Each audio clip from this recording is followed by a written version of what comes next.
Good afternoon, everyone. Thanks so much for watching Denver 7 News. I'm Jason Grenauer. We begin with breaking news, a live look at radar as Hurricane Ian, a Category 4 storm, rams into the west coast of Florida. You can see the eye moving just to the north of Fort Myers there after strong winds, heavy rain. The first half of this hurricane battered some of those islands to the west coast of the mainland there. Sanibel Island hitting places like Naples, Fort Myers. You can see Port Charlotte dealing with some of the worst here. The absolute latest from the National Hurricane Center, this being considered a catastrophic hurricane, a Category 4.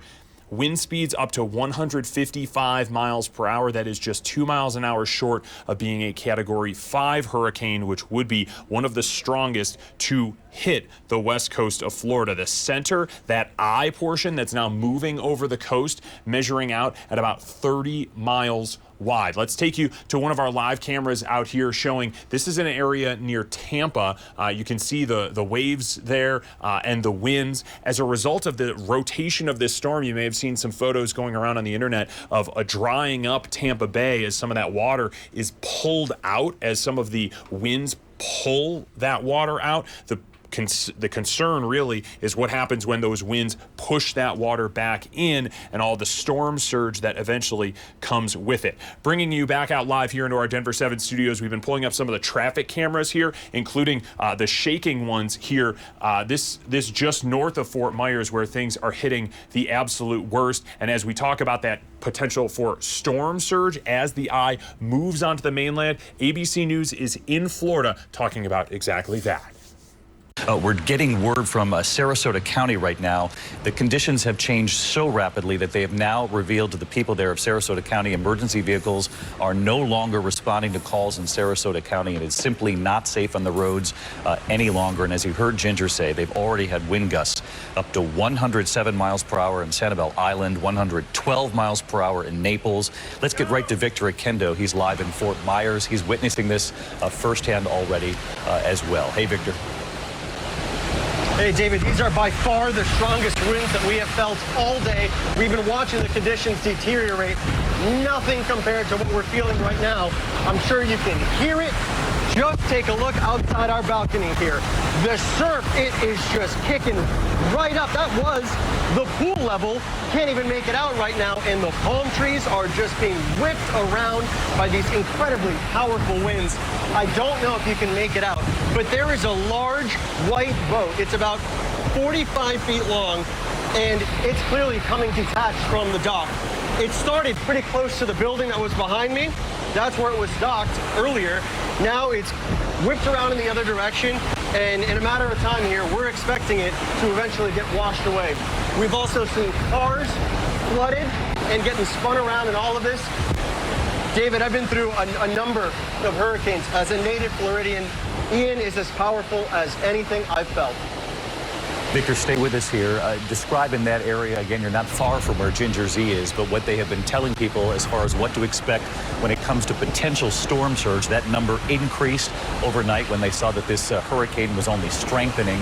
Again, as we're on the air here, expecting landfall anytime now, but as you can see, that makes no difference as far as impact. Already being felt right there in Fort Myers.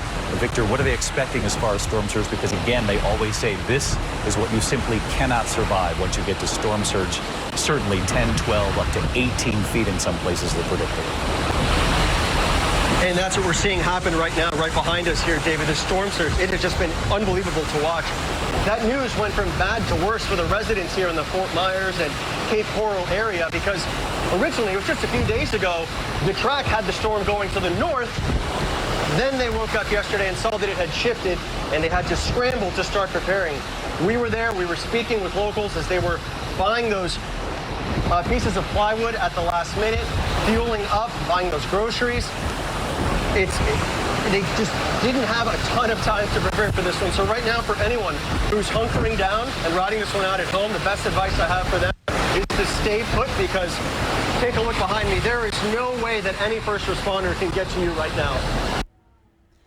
Absolutely a scary situation, that coming from ABC News just about an hour ago. This coming from our station, our sister station down in Tampa. The wind velocity potential for this hurricane, the worst of the winds here on the west side of that eye wall, 128 to 154 miles per hour. The problem is that this is going to spin, and eventually those wind gusts are then going to bring that water and that potential for that 12 to 18 foot storm surge that ABC News has been reporting back onto the land here. Now, we also want to show you another live look at the radar, just to point out again where things are right now. The worst of the winds in that orange and blue just to the west.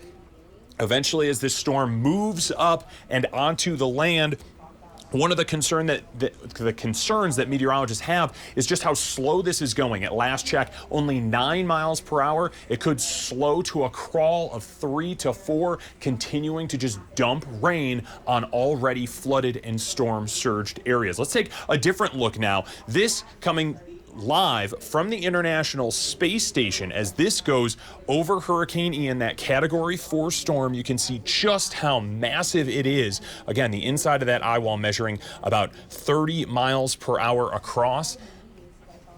That is from the International Space Station, but our friends over at Colorado State University also sending us this dramatic video of Ian. This is before it officially made landfall as the eye hit the coast, but you can see the other concern is everything that the hurricane brings with it. All of that lightning surrounding that eye wall and all of the lightning on the outer rings. There's already been several tornado watches under the majority of southern Florida, all as a result of this storm. We are going to stay on top of this, continue to track it, continue to bring you the latest as this storm, again, moves over the Fort Myers area, at least the eye does, and onto central Florida, causing a whole lot of damage.